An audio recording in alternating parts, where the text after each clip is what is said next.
Foresight is actually quite common to people. We think about the future all the time and try to think about what do we need to do today, but what do we need to plan for, and what are the generational changes that we need to start to implement. The parts of our brain that light up when we think about the future are the parts associated with episodic memory. Practice of foresight and exploring futures so crucial in today's world. We need literacy in futures, which is all about imagination. So there's no doubt for me that the ultimate challenge that's going to affect so many things is going to be the climate emergency.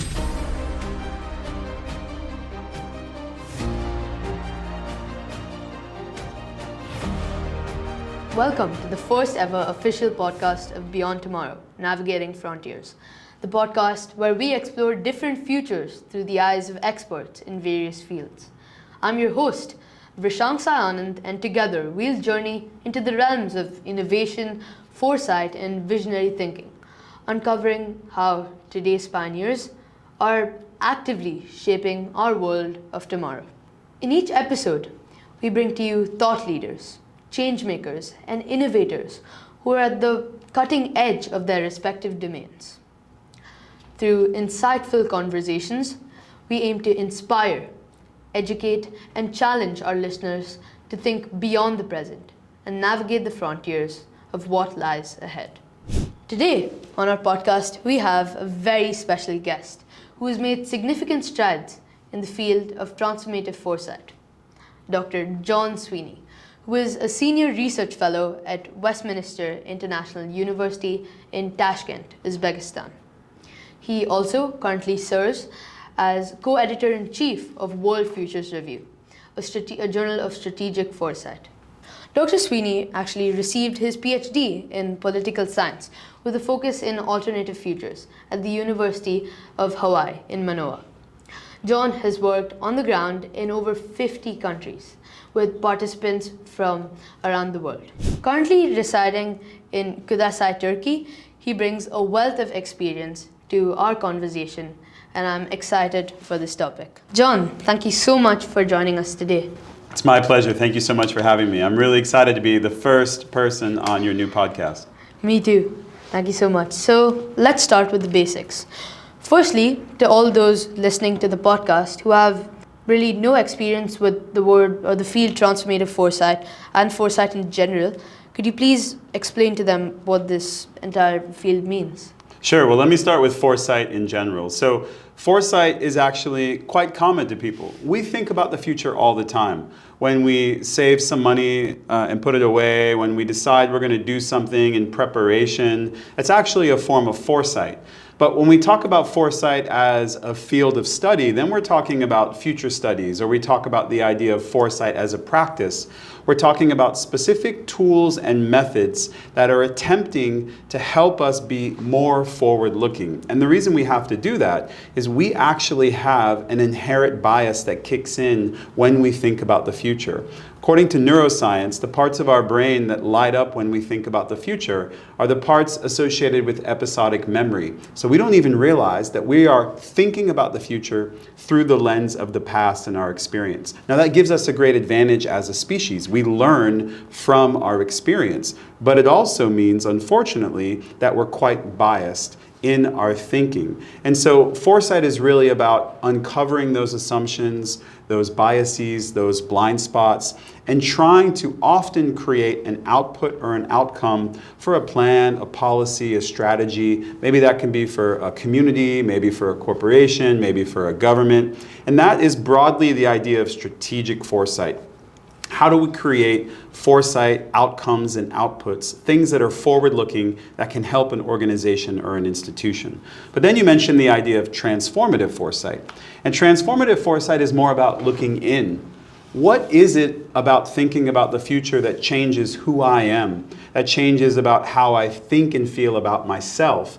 And so there is the idea of transformative foresight, which is about the mindset, about the practice, about understanding the images of the future that shape how we think and feel.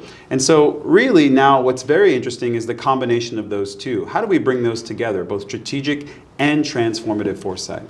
So I think you mentioned bringing those together. So in order to bring the two together, what methods or tools would probably be useful?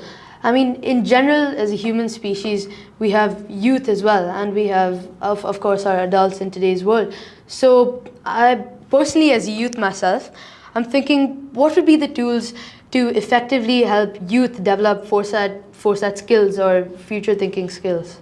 So what's really great, I think, about the specific space for youth to be able to utilize foresight is a lot of the things that were actually part of my youth, I think are really important and actually even helpful within the context of transformative foresight specifically.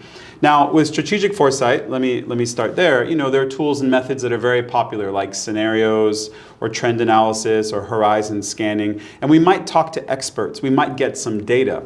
But when we talk about transformative foresight, we're talking about narrative and story and play and different modes of participation, maybe design-driven approaches. Maybe we're creating artifacts from the future, where we're literally trying to bring something from the future and make it in the present. So I think that there are a lot more creative possibilities that we have with transformative foresight that actually align with a lot of the things that youth are doing already. So I think there's an opportunity to enhance and strengthen those tools and methods. Of course, there are specific foresight and futures tools and methods like causal layered analysis, which is about surfacing those metaphors that we use, thinking about how we might play with different metaphors to open up new ways of thinking. And of course, I think even more participatory approaches. So how do we get more people involved in foresight and futures thinking? Okay, so what makes this practice of foresight and exploring futures so crucial in today's world, especially for our youth and our next generations? So I think most importantly, it's really critical because the future is being taken away. The idea ultimately of foresight, and one of the critical components of transformative foresight, is that there are futures plural, that there are a range of different possibilities ahead of us. And of course we know that's true because we know we can't predict the future. If we look back, we've been surprised. There are things that have ultimately, awakened us to new and different possibilities, both good and bad. I think things like climate change, like the increasing political polarization that we're seeing, I think a lot of the socioeconomic issues are really all coming together and ultimately coming to a head. And what that ultimately, I think, is pointing us towards are futures that we don't want.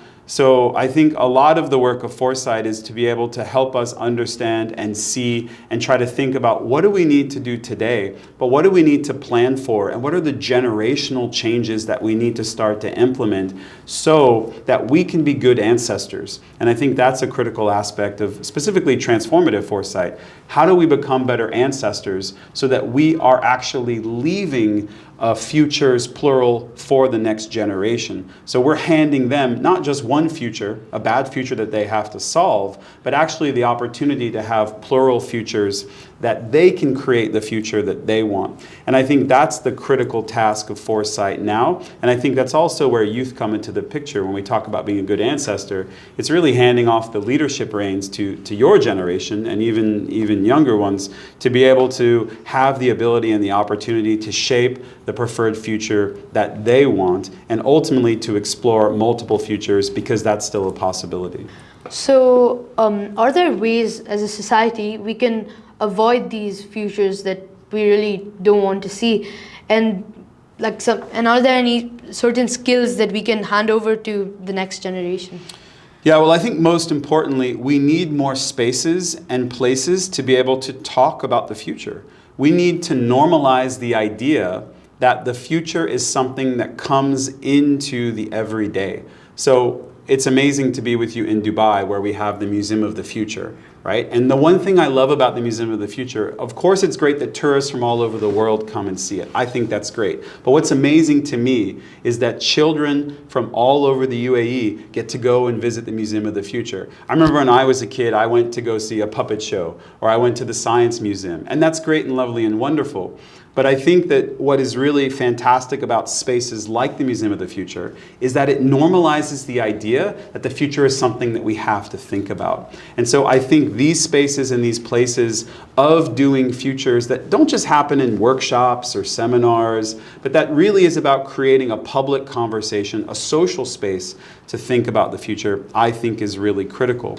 And I think that ultimately can lend itself towards more social foresight, to foresight being an active component of the types of ways that communities operate, that we ultimately plan together for these types of changes and possibilities.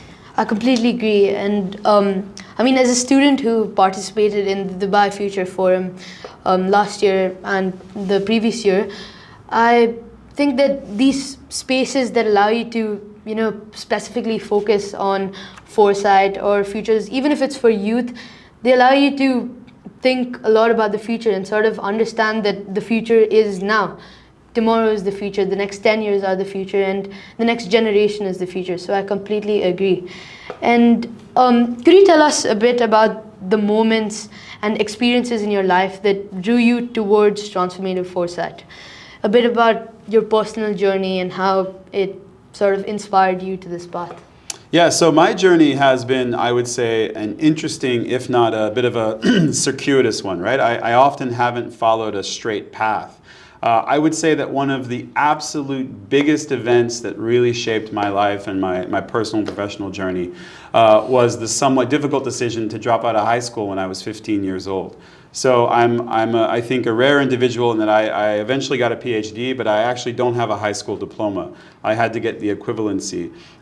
What that really showed me, because immediately then I was working and having to try to support myself in different ways, was that there were futures out there that I was confronted with that clearly I didn't find preferable.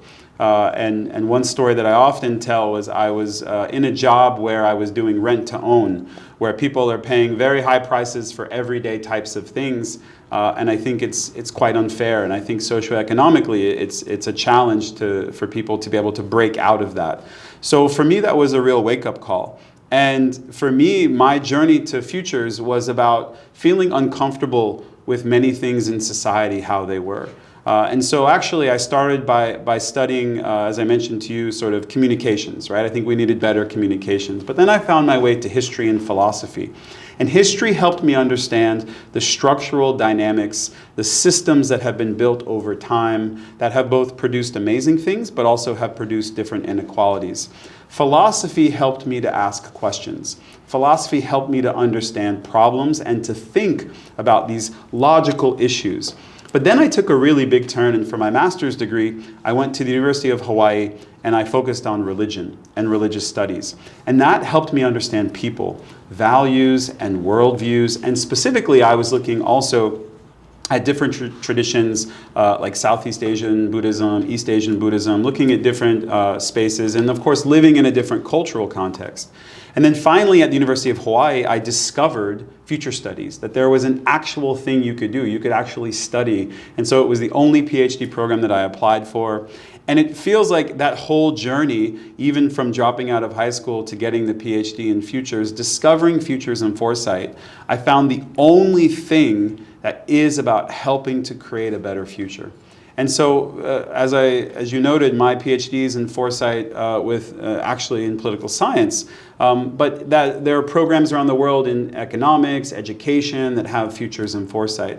And so I think the idea that futures and foresight can attach to different things and be used to help lots of others is something I've continued to focus on and has been a critical part of my journey. So I'm still asking questions, still trying to create those better futures, but I see my own journey as really a journey of awakening. And so when we talk about transformative foresight and the process of learning that and teaching that and helping others do that has been transformative for me as well. So you mentioned a lot about your journey from how you dropped out at a young age of 15, but still managed to work all the way up to a PhD, and now you're at Futures Thinking and Foresight. So I wanted to ask this question.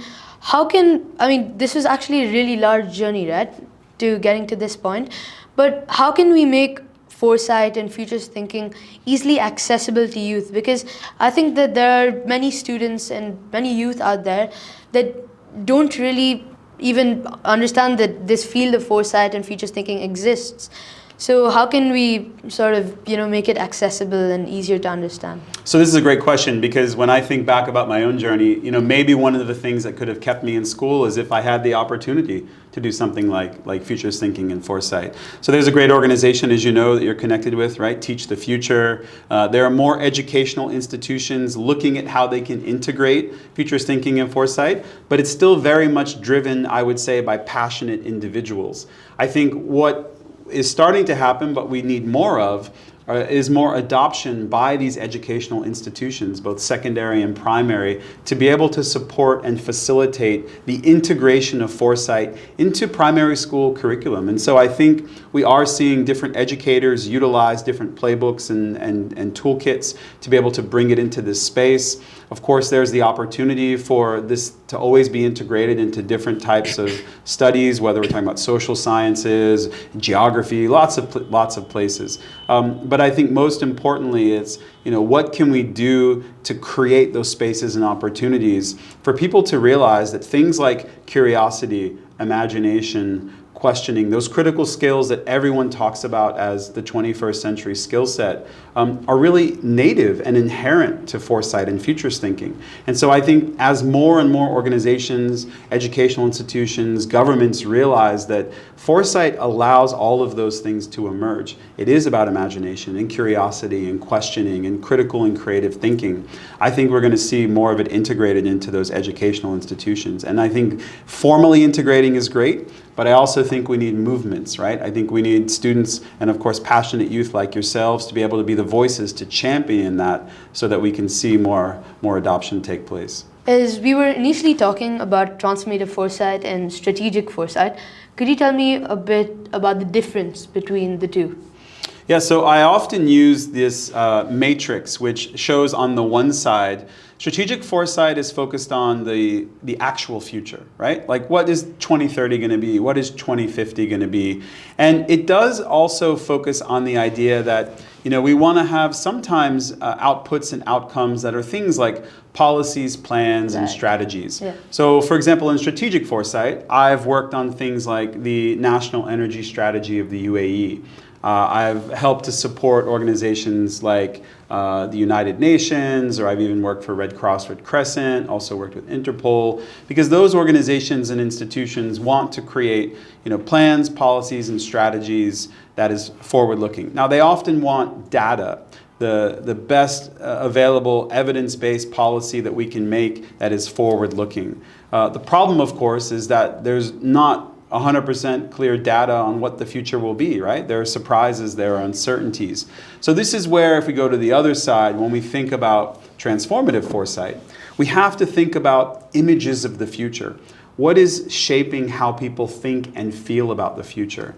What are the visions that people want, their hopes and their fears? And how do we build more futures thinking, the curiosity, the imagination side? So for me, the big difference is on the transformative foresight side, we don't presume that we can know the future with any degree of certainty.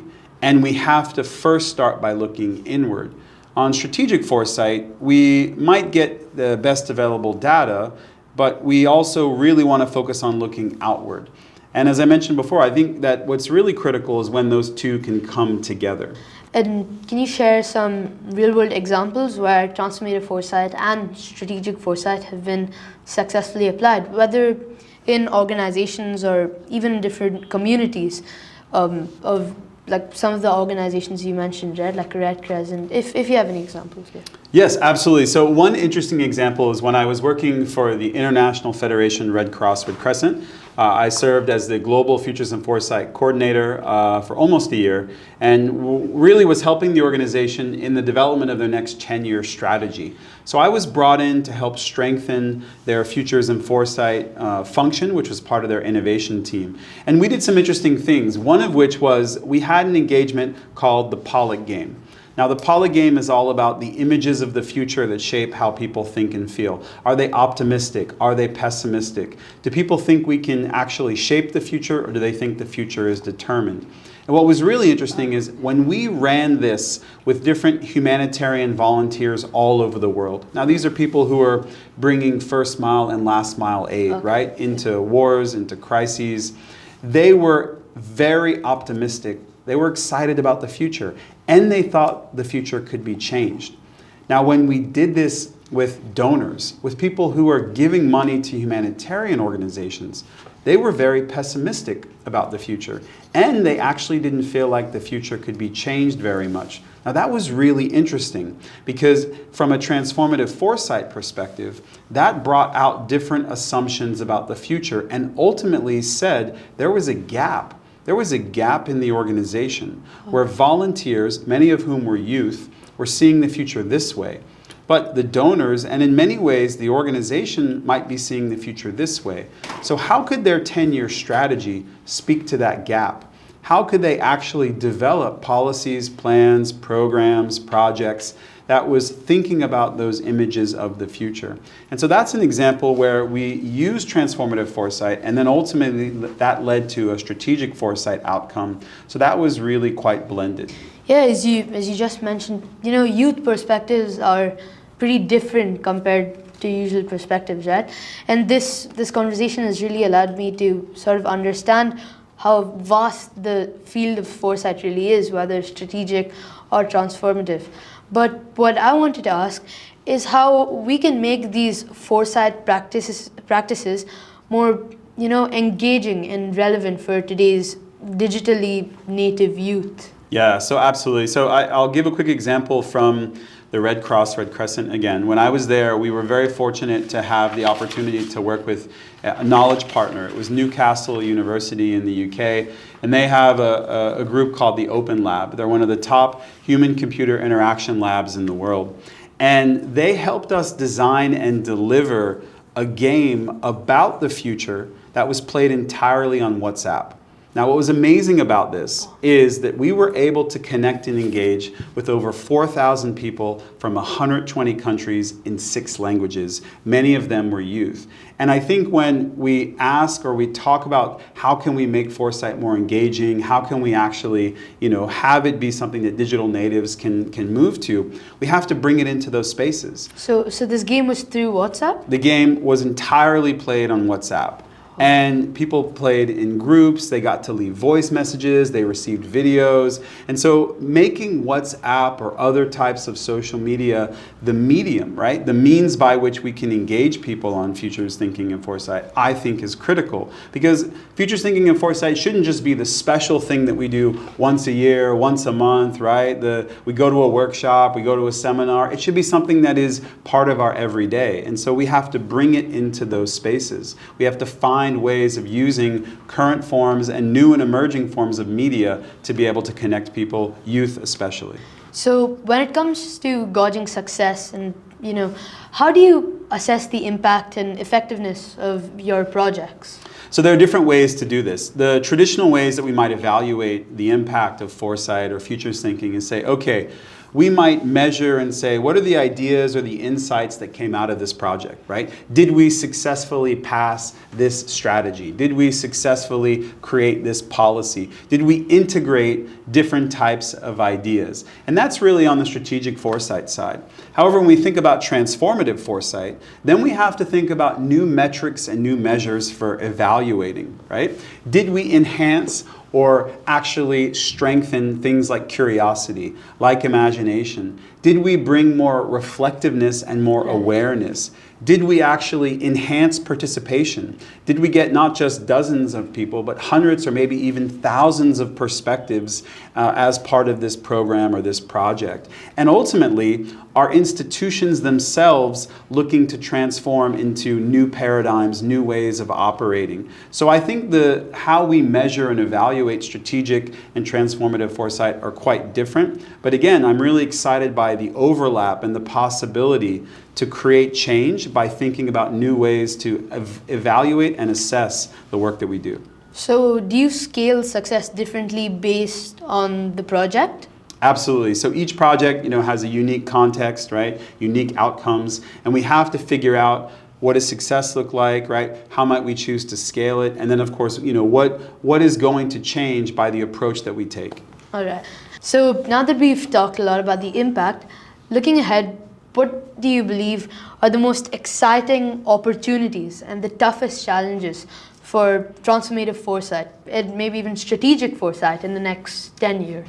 So there's no doubt for me that the ultimate challenge that's going to affect so many things is going to be the climate emergency. Oh. I think increasingly we're seeing the need and the opportunity to not just change things here and now, but to actually implement generational changes. So of course we know that there's an ongoing energy transition.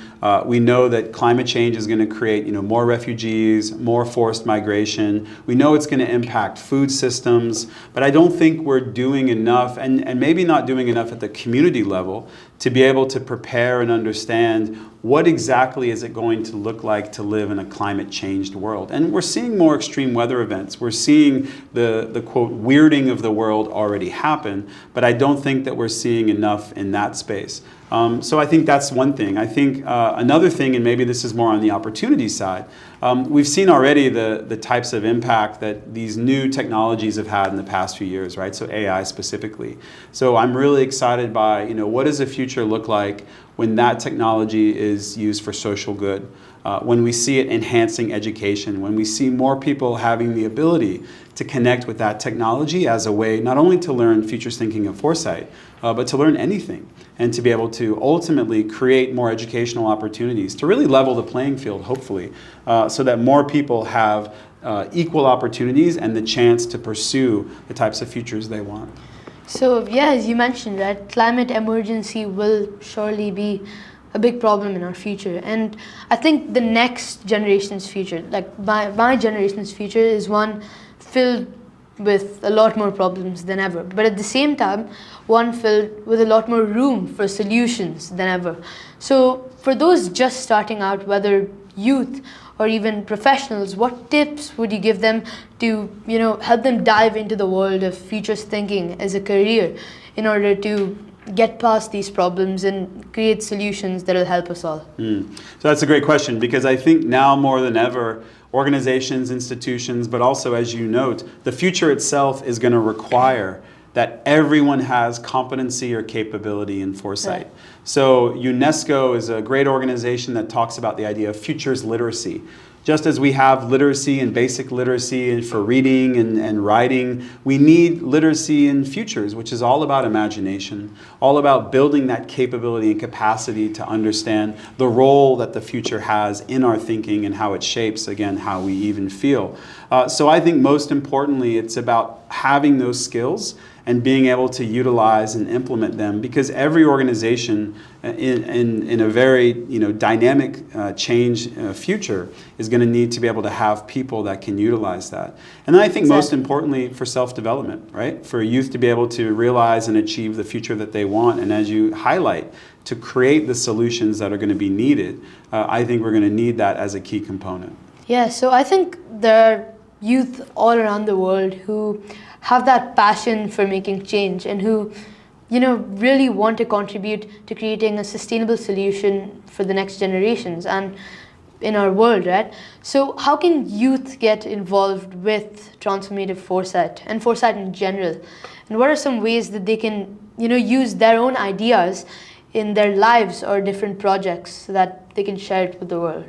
So I'm really excited to see an organization which I've been working as an advisor for the past year or so, UNICEF, to be able to take on foresight, specifically, and then also to really focus on transformative foresight within the context of their youth foresight office. They've just launched an amazing report that's looking at the future of youth, and I think increasingly we're going to see more opportunities for youth to be able to implement and utilize foresight. Now, of course, that's going to require the training, the capability, the capacity development. And so my hope is that more organizations like UNICEF help to support that. But I also think now what's amazing is if people go out on the internet, if they have the ability and the accessibility, that there are so many rich tools available. Exactly. Teach the Future is a phenomenal resource. Of course, the Dubai Future Foundation also makes their reports and everything's open source. I still think, unfortunately, we see way too much in English, that we need to see other languages. So I think that's something that's starting to change, but I want to see more and more foresight in different languages, right? So it's more inclusive, it's more diverse, it's more pluralistic in the types of futures that we can imagine. information. And that's critical because, of course, there are certain things that literally you can't say or translate in different languages. So if we really are going to have global futures thinking and foresight, it's going to need to be in all languages, from all perspectives, and really then coming from all places. And my hope is that we can continue to work towards that, but it's going to be a process. So are there any organizations around the world who are, their passion is to make futures thinking more accessible to youth? As you mentioned, there is a requirement for foresight in multiple languages, right? Because there are people all around the world. And I think English is the one and only language is not sustainable for our future. So are there any organizations who are working towards this?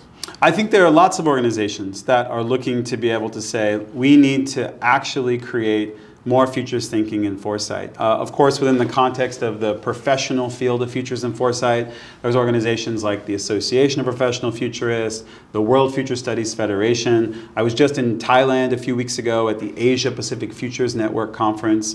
But I have to say that the most global futures event that I've ever been at, and one where youth were present and engaged, was the Dubai Future Forum. So the Dubai Future Foundation's work, I think, in this area has been phenomenal. And I think we're starting to see more and more attentiveness to having futures and foresight events that are more integrated, more inclusive, more diverse. As I said, hopefully we have more ranges of languages and perspectives that we can bring to the table. But hopefully that's where the technology can help us, right? Hopefully that's where we can see more seamless integration of translation tools, but even spaces where different groups can come together and the opportunity to see the future through someone else's eyes by seeing it through a different language or a cultural context.